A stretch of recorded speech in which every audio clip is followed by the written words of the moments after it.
इस अध्याय की शुरुआत एक बेहद साधारण लेकिन गहरे विचार से होती है। आप जो सोचते हैं वही आप बनते हैं। यानी हमारा जीवन हमारे विचारों का प्रतिबिंब है। हम जैसी सोच रखते हैं वैसा ही हमारा व्यवहार, फैसले और परिणाम बनते हैं। इस अध्याय में बताया गया है कि हर चीज की शुरुआत सोच से होती है। अगर आप सोचते हैं मैं यह कर सकता हूं, तो आपका दिमाग रास्ते खोजने लगता है। लेकिन अगर आप सोचते हैं मैं नहीं कर पाऊंगा, तो दिमाग खुद ब खुद हार मान लेता है। आपके विचार आपकी भावनाएं बनाते हैं, भावनाएं आपके एक्शंस बनाती हैं और एक्शंस आपके रिजल्ट्स बनाते हैं। इसलिए पॉजिटिव थिंकिंग सिर्फ मोटिवेशन नहीं, बल्कि आपकी लाइफ की क्वालिटी तय करती है। अक्सर लोग सोचते हैं मेरे पास समय नहीं है, मेरे पास टैलेंट नहीं है, मेरे हालात बहुत खराब हैं। यही सोच धीरे धीरे हमारे माइंड को प्रोग्राम कर देती है हार मानने के लिए। इस चैप्टर में बताया गया है कि हमारे माइंड में जो बातें बार बार दोहराई जाती हैं वही हमारी बिलीफ सिस्टम बन जाती हैं। और जब ये बिलीफ नेगेटिव होती है तो हम अपने ही सपनों की राह में रुकावट बन जाते हैं। इस अध्याय में विज्ञान के उदाहरणों से समझाया गया है कि जब हम पॉजिटिव सोचते हैं तो हमारा दिमाग डोपामिन नामक एक खुशी देने वाला हार्मोन रिलीज करता है। यह हार्मोन हमारी एकाग्रता, उत्साह और एनर्जी लेवल को बढ़ाता है। इससे न सिर्फ मानसिक स्वास्थ्य बेहतर होता है, बल्कि हमारी निर्णय लेने की क्षमता भी बढ़ती है। हर दिन सुबह खुद से कहिए मैं सक्षम हूं, मैं अपने जीवन को बदल सकता हूं, मेरे अंदर पॉजिटिव ऊर्जा है। नेगेटिव थॉट्स को पहचानिए। जैसे ही मन में कोई नकारात्मक विचार आए, उसे पकड़िए और पूछिए क्या यह सच है या सिर्फ डर है। पॉजिटिव किताबें पढ़िए, अच्छे लोगों से मिलिए, प्रेरणादायक वीडियो देखिए। आपके विचार आपकी सबसे बड़ी ताकत है। अगर आप उन्हें कंट्रोल करना सीख जाते हैं तो आप अपने भाग्य को भी बदल सकते हैं।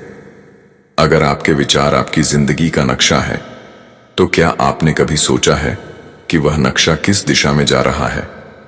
क्या आप तैयार हैं जानने के लिए कि कैसे आपके माइंड में बने पुराने नेगेटिव पैटर्न्स आपकी सफलता को रोकते हैं और उन्हें कैसे बदला जाए? पहले अध्याय में आपने जाना कि हमारी सोच ही हमारी वास्तविकता बनाती है। लेकिन अब सवाल उठता है, जब हम सब पॉजिटिव सोच सकते हैं तो ज्यादातर लोग नकारात्मकता से क्यों घिरे रहते हैं? ये वो अदृश्य दीवारें हैं जो हमारे भीतर मौजूद होती हैं और हमें आगे बढ़ने से रोकती हैं। जैसे मैं तो हमेशा असफल रहा हूं, अब क्या बदलेगा? लोग क्या कहेंगे? मैं उतना अच्छा नहीं हूं जितना दूसरों को लगता है। ये अवरोध बाहरी नहीं, बल्कि हमारी सोच में छिपे पुराने अनुभवों, डर और असफलताओं से पैदा होते हैं। इस अध्याय में बताया गया है कि कई बार ये मानसिक अवरोध हमारे बचपन से ही बनने लगते हैं। जब हमें बार बार कहा गया तू ये नहीं कर सकता, तू कमजोर है, तेरे जैसे लोग तो ऐसे ही रहते हैं। धीरे धीरे ये बातें हमारे भीतर गहराई से बैठ जाती हैं और हमारी सीमाएं तय कर देती हैं, जो असल में हमारी नहीं होती। कई बार हम सोचते हैं कि हम सफल होना चाहते हैं, लेकिन अंदर ही अंदर हम अपने ही डर से डरते हैं। इसका नाम है सेल्फ सैबोटाज, यानी खुद को खुद ही रोकना। हम कुछ करने से पहले ही सोच लेते हैं अगर मैं असफल हुआ तो, अगर मैं सफल हो गया तो लोग जलेंगे या दूर हो जाएंगे। और यही सोच हमें कदम उठाने से पहले ही पीछे खींच लेती है। सबसे पहले जानिए कि आपकी कौन सी सोच आपको रोक रही है। उसे पहचानिए। खुद से पूछिए क्या यह सोच मेरी अपनी है या किसी और की दी हुई? मैं नहीं कर सकता, मैं सीख सकता हूं, मुझे डर लगता है, मैं कोशिश करूंगा। डर के बावजूद डर को तोड़ने का सबसे अच्छा तरीका है एक्शन लेना। एक छोटा सा कदम भी बड़ा बदलाव ला सकता है। जब आप छोटे छोटे डर पार करने लगते हैं तो आपके अंदर आत्मविश्वास पैदा होता है। आपके रास्ते की सबसे बड़ी रुकावट बाहर नहीं, आपके दिमाग में होती है। जब आप अपने मानसिक अवरोधों को पहचानते और तोड़ते हैं, तभी आप अपने असली पोटेंशियल तक पहुंचते हैं। अगर अब तक आपकी सोच ने आपको सीमित किया है, तो क्या आपने कभी सोचा है कि सही सोच आपको कितनी ऊंचाई तक ले जा सकती है? क्या आप जानना चाहते हैं कि कैसे माइंडसेट को मजबूत बनाकर हम आत्मविश्वास का निर्माण करते हैं और अपने जीवन में असली लीडरशिप विकसित करते हैं? अब जब आपने जाना कि कैसे मानसिक अवरोध आपकी सोच को सीमित करते हैं, अब समय है अगला कदम उठाने का, खुद पर विश्वास करना, वो भी बिना डगमगाए। इस अध्याय में बताया गया है कि आत्मविश्वास कोई जन्मजात गुण नहीं है, यह एक आदत है जिसे हर कोई विकसित कर सकता है। असली आत्मविश्वास सिर्फ दिखावा नहीं होता, बल्कि यह एक अंदर की शक्ति होती है जो कहती है मैं कर सकता हूं, भले ही मुझे डर लगे। यह आपके अंदर वह साहस पैदा करता है जो मुश्किल परिस्थितियों में भी आपको टिकाए रखता है। इस अध्याय में एक जरूरी बात समझाई गई है। कॉन्फिडेंट व्यक्ति कहता है मैं सीख लूंगा, लेकिन घमंडी व्यक्ति कहता है मुझे सब आता है। आत्मविश्वास विनम्र होता है, वह अनुभव और तैयारी से आता है, न कि सिर्फ बोलने से।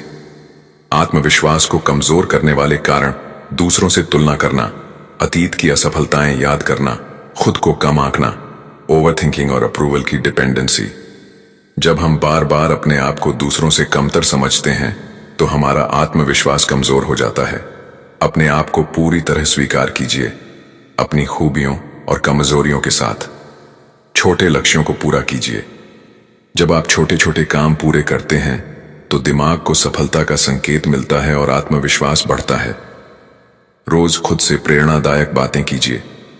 मैं सक्षम हूं, मैं अपने डर से बड़ा हूं, मैं हर दिन बेहतर बन रहा हूं। आत्मविश्वास अनुभव और नॉलेज से आता है। जितना सीखते जाएंगे उतना ही अंदर से मजबूत बनेंगे।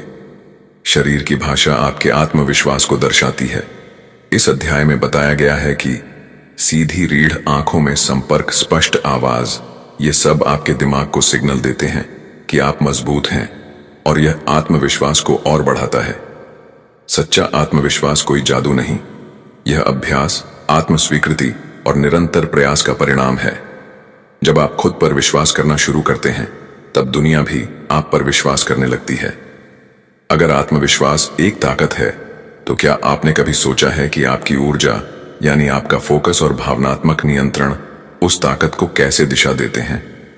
क्या आप जानना चाहते हैं कि कैसे अपनी मानसिक ऊर्जा को सही दिशा में लगाकर आप अपने माइंडसेट को और भी मजबूत बना सकते हैं?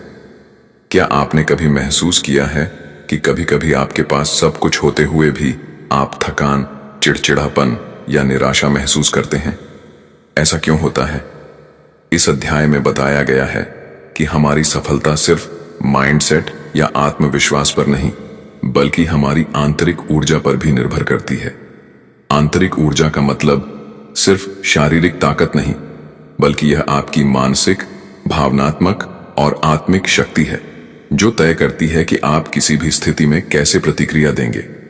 जब यह ऊर्जा पॉजिटिव दिशा में होती है तो आप उत्साही महसूस करते हैं, स्पष्ट सोच पाते हैं, बेहतर फैसले लेते हैं, दूसरों को भी प्रेरित करते हैं। लेकिन जब यह ऊर्जा नकारात्मक भावनाओं में बह जाती है तो आप जल्दी थक जाते हैं, छोटी बातों पर चिड़चिड़ा जाते हैं, ओवरथिंकिंग करते हैं, सेल्फ डाउट में फंस जाते हैं। ऊर्जा कैसे नष्ट होती है? ओवरथिंकिंग और चिंता, टॉक्सिक लोग और माहौल, नेगेटिव न्यूज और सोशल मीडिया, ओवरयूज, गुस्सा, जलन, दुख, इन सब चीजों से आपकी मानसिक ऊर्जा ड्रेन होती जाती है और आप अंदर से कमजोर महसूस करने लगते हैं। अपनी ऊर्जा को कैसे संरक्षित करें? Emotion management. हर भावना को महसूस करें, लेकिन उसमें डूबे नहीं। इमोशन को ऑब्जर्व करो, रिएक्ट मत करो। Digital detox.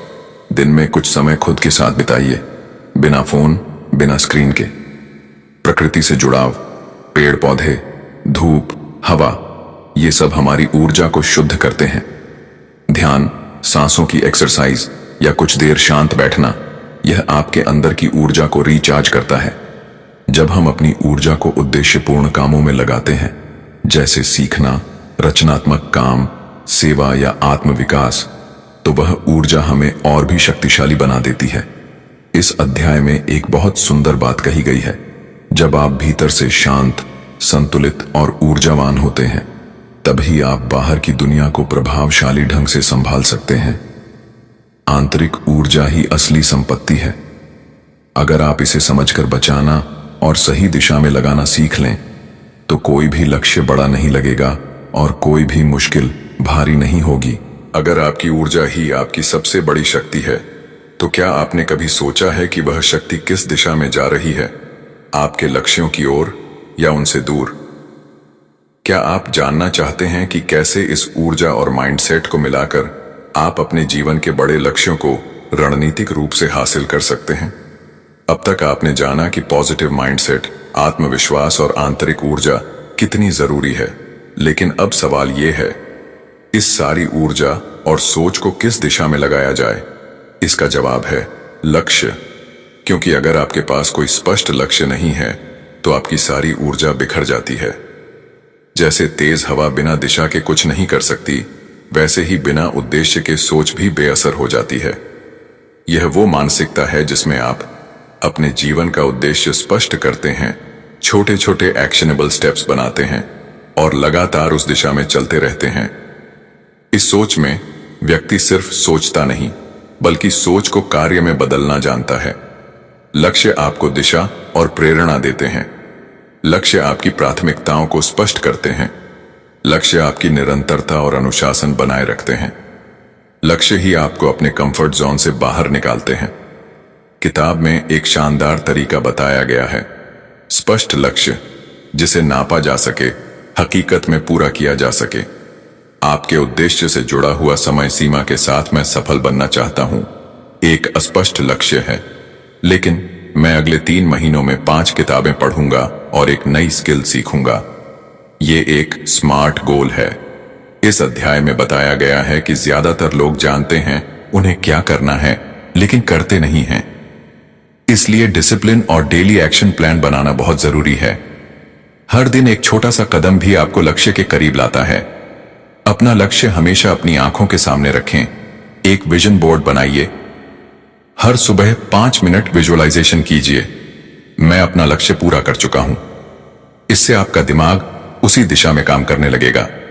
सिर्फ पॉजिटिव सोच और आत्मविश्वास से कुछ नहीं बदलता, जब तक वह सोच एक लक्ष्य की ओर न बढ़े। जब आप पॉजिटिव माइंडसेट के साथ अपने जीवन का उद्देश्य तय कर लेते हैं, तो आप खुद को एक शक्तिशाली दिशा में ढाल लेते हैं। इस किताब से आपने क्या सीखा और कैसे लागू करें? हर सुबह खुद से कहें, आज मैं अपनी सोच को सकारात्मक दिशा में मोड़ूंगा। मेंटल ब्लॉक्स को पहचान कर उन्हें रीफ्रेम करें। सेल्फ टॉक को पावरफुल बनाएं। खुद से वही कहें जो आप किसी प्रिय दोस्त से कहेंगे। अपनी ऊर्जा को अनप्रोडक्टिव चीजों में बर्बाद मत होने दें। हर हफ्ते अपने गोल्स को रिव्यू करें और छोटे एक्शन स्टेप्स बनाएं।